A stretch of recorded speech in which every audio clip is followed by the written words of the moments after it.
Tadi juga ada dorongan dalam forum tadi, dorongan class action itu. Ya. Menurut Anda langkah itu masuk akal untuk bisa diupayakan atau tidak? Sangat masuk akal.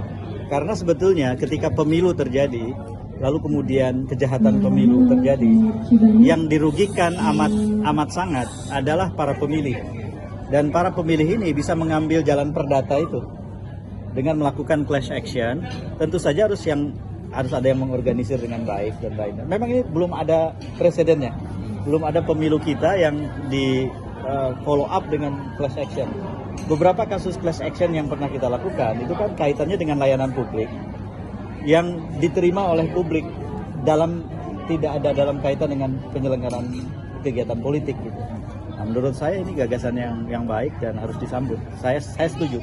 Notes-nya apa? Kalaupun ternyata ada yang mengajukan class action, apa yang harus dipersiapkan betul? Dan apa yang harus dimatangkan dari sini? Ada 3 hal yang harus disiapkan. Yang pertama materi class action. Karena materi class action itu kan harus mengacu pada aturan yang berlaku, apa saja yang bisa di class action-kan, siapa yang dijadikan target untuk digugat. Terus yang jelas, menurut saya ketika materinya sudah sangat jelas dan kejelasan itu sekarang ini tersedia sebetulnya. Setiap orang merasa dirugikan oleh penyelenggaraan pemilihan umum yang proses dan hasilnya cacat. Dan karena itu hak konstitusional mereka sebagai warga negara terganggu. Maka kemudian mereka menggugat. Siapa yang digugat? Kalau memang masalahnya adalah proses dan hasil, KPU.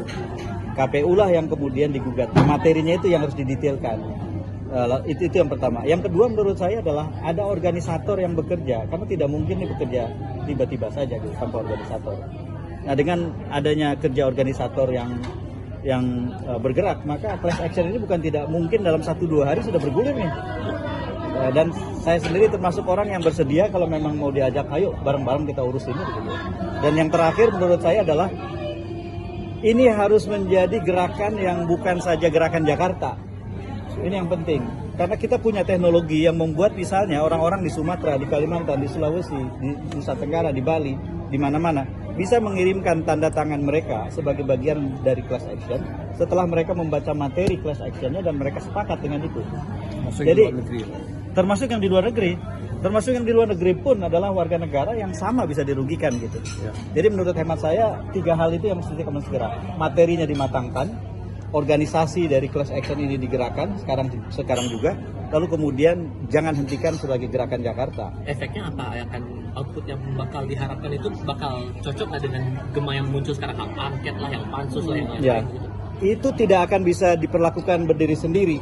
Jadi akan paralel, akan terjadi beberapa aktivitas. Yang pertama adalah gugatan ke MK.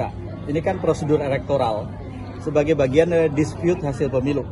Yang kedua adalah hak angket. Ini adalah proses konstitusional yang menghadapkan penyelenggara negara dengan lembaga resmi pengawasan kekuasaan, yaitu DPR. Dan class action ini akan menambahi proses itu. Jadi ini paralel. Yang satu tidak menenggelamkan yang lain, tapi yang satu memperkuat yang lain menurut saya.